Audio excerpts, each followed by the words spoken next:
Scotty Greenwood, first of all, nice to speak with you again. Thanks for making time to speak with me.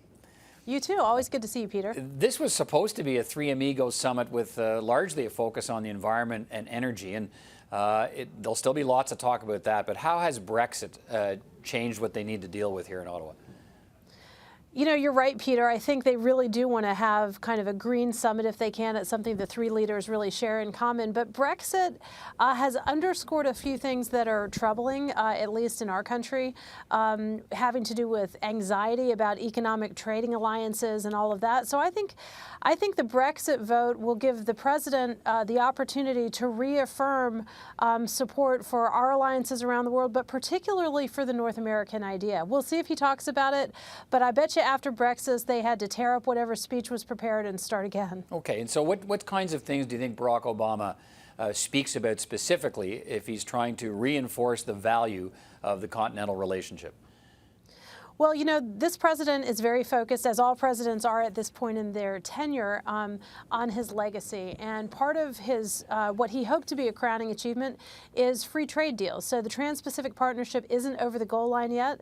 And it really is kind of a tough slog in the election campaign here in the States, and made more difficult by this Brexit vote. So I think you'll see the president talking about the importance of coherence and unity and trading relationships. He may not speak specifically to the TPP itself, but it definitely is on his mind, and it'll definitely be a theme. And the theme is Canada, the United States, and Mexico have really figured out how to do business together on this continent. We've managed to avoid some of the problems of the EU having to do with bureaucracy and sovereignty questions and all that.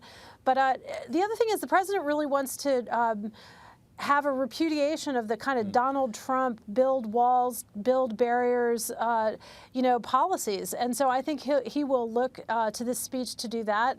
And in doing so will bolster Hillary Clinton's efforts, all of which is important to him. How seriously do you think we in Canada need to take what seems to be this increase in protectionist sentiment in the United States? Trump's Trump, but Hillary Clinton is cool to the Trans-Pacific Partnership too. So how worried should Canadians be about all of this? Well, protectionism is never good, and Canadians and Mexicans are both rightly worried when the United States enacts trade barriers, whether it's in the stimulus legislation and packages that came out after the economic crash, or whether it's in country of origin labeling. So that's something that's always of concern. It gets worse in election years, no doubt about it. And, you know, we have to remember that Hillary was pulled significantly to her left by Bernie Sanders. That was not something that we would have anticipated, how well he's done. And how she's had to really move to the left. So I think both Canadians and Mexicans should worry some about protectionism. But the other thing, Peter, is, you know, there's occasionally protectionism that comes from Canada. We're seeing this, you know, old duty that was levied in the 1980s that still exists, that is has to do with online shopping. Online shopping didn't exist when the duty was put in place, but it still exists now. So there are some protectionist tendencies outside the United States as well. How significant is the progress, and we expect to hear a fair bit of that, the progress in the Canada-Mexico relationship? How could that change the dynamic on the continent?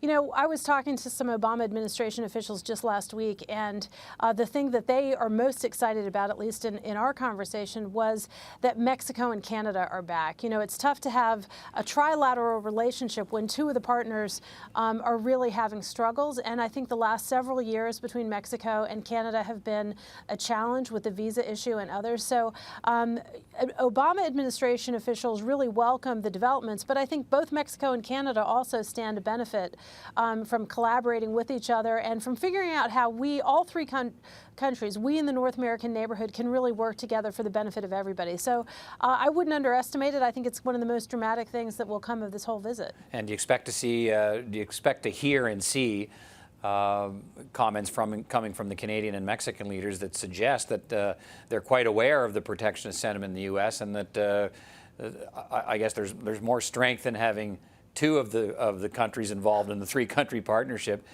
being prepared to full court press if they have concerns about American policies or regulations?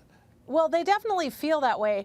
I think they'll tread carefully, they being the leaders of Mexico and Canada, Peña Nieto and Justin Trudeau, will be careful about not seeming to wade into this election. So you talked about it earlier in our chat. Protectionism is good politics in the U.S. at the moment, unfortunately. And so they will want to deal with the issue of economic collaboration without being seen to weigh in too directly on the U.S. presidential and congressional races. So they'll talk about it, but they'll be careful. They'll be diplomatic, and it'll be something that they surely tackle right after our elections are over with. For the first time in a long time, we have 3 North American leaders, all largely aligned on climate change and the environment. But what happens when Barack Obama leaves office in a few months?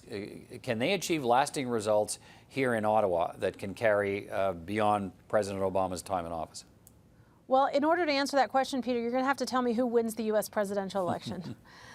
Because Obama's legacy, especially on environmental issues, is secured and furthered if Hillary Clinton is elected. If Donald Trump is elected, who knows? It's we don't know. Maybe more golf courses. That's not so good for the environment. I don't know. So I think a lot can be done on things like methane emissions and bringing Mexico into the Paris agreement that Canada and the United States were leaders in. Clean technology, funding different alternatives. All those things I think can be done, and they'll be meaningful. But in order to be sort of advanced into the next generation, I think that'll depend on who gets elected here this November. Okay, let's finish on this. Let's talk about the summit objectives for each leader. What's the objective for Justin Trudeau? Well, I think for Prime Minister Trudeau, it's a continuation of the goodwill, of the bromance, if you will, that he's enjoyed since coming to office. I think he's benefited a lot from his relationship with President Obama, and I think the more he can bask in that and advance it to advance their shared policy goals, the better it is for him. All right, for Barack Obama? Well, for President Obama, it's about his legacy. So he wants to make sure that he repudiates Trump, that he helps Hillary Clinton get elected, that free trade is not a dirty word, and he wants to do something nice for his good friend Justin Trudeau. So I think it's about that. He also, by the way, will have an opportunity to formally talk about the importance of relationships in light of what happened in the UK, and that'll be important. And finally, for President Peña Nieto.